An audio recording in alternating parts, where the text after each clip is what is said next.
I should say it all started when my youngest was diagnosed with autism, and that's kind of when I feel like my world came crashing down, because I had always associated people's identity with what they can do and what they accomplish and what their successes are, and I feel like that was a big part of my identity, was what I was capable of. So then having a child with low functioning autism that may never learn how to talk, it hit me really hard. At first it was difficult to accept, but after I got through the grief of realizing that my child may never be like all the other children, I got to this place of acceptance and understanding, where I started to realize that the point of our existence isn't all about what we can show. It's more about who we are. And Griffin, he's 5 years old now. His first year in preschool, for probably 3 or 4 months, he spent most of the day crying. I really almost pulled him out of school. I sat down and talked to his teacher. I'm like, what are we gonna do? You know, like, this is going nowhere.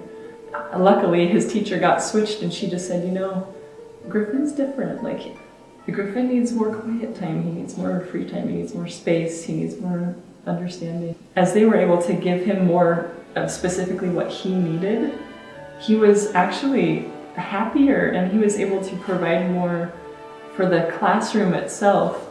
He didn't necessarily perform better or have better outcomes or successes in his therapy, but this is the feedback I'm getting now, 2 years later.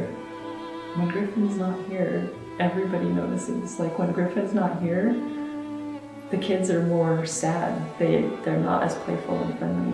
As soon as Griffin walks in the room, and I even noticed this as a mom, Griffin walks in and all the kids start smiling and they all start laughing, and who knows if he'll ever talk, who knows if he'll ever be able to put the, square peg in the square hole, maybe he won't be able to do that. But when he walks in a room, people feel good about themselves, they just feel lighter, they feel happier, and it's that's what he has to offer the world.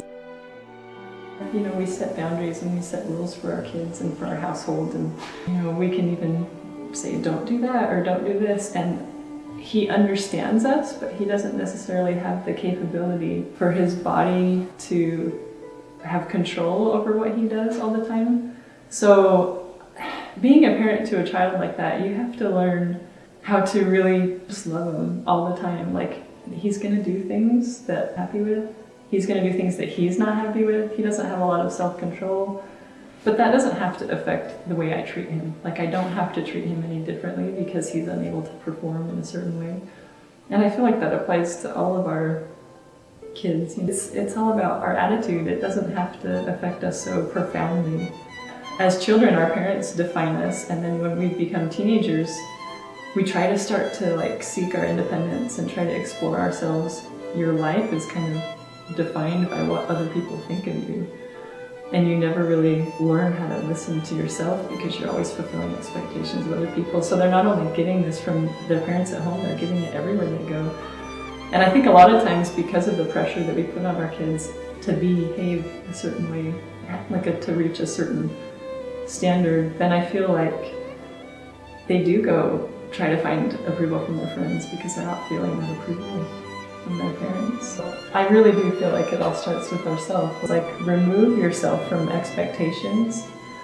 It doesn't matter to me whether they're able to bring home trophies or whether they're able to make the honor roll, or those are not things that define my success. To me, what makes me an awesome parent is, can my son cry in my arms? Does he feel safe enough to do that?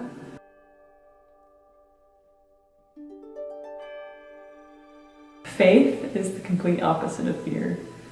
And I feel like we let our fears creep in all the time. And it's fear of them not finding success in this world, fear of looking stupid, fear of not being able to make everyone around me happy. It's good to acknowledge them. It's not bad to have fears. We all have fears, it's okay. But we don't want to give them power. And the only way to overcome fear, really, is by having faith and hope that I can just let go. Like, it doesn't all ride on my shoulders if this world falls apart, or if this world, you know, doesn't fall apart. It's like, that's not my job. Like, my job is to bring love and light into my family's life and into my home, and to help people to feel loved and safe. When my son Griffin came along, I'm like, I don't know anything about autism. So it was like a huge faith builder for me to see, I don't have to. But I just was really humble and prayerful, and I just had faith that Heavenly Father loves Griffin and He knows what Griffin needs. And He sent the right people into my life and into his life at the right time that brought us exactly what he needed. And if we sit here worrying about all those things, we're just wasting our time, because it's already all set forth, you know? We just have to like find our little part and what we need to do, you know, to help build up each other, help to lift each other, and help to see each other, and help to make each other feel understood, so that we can all each bring our own specific individual gifts that make, you know, this world work.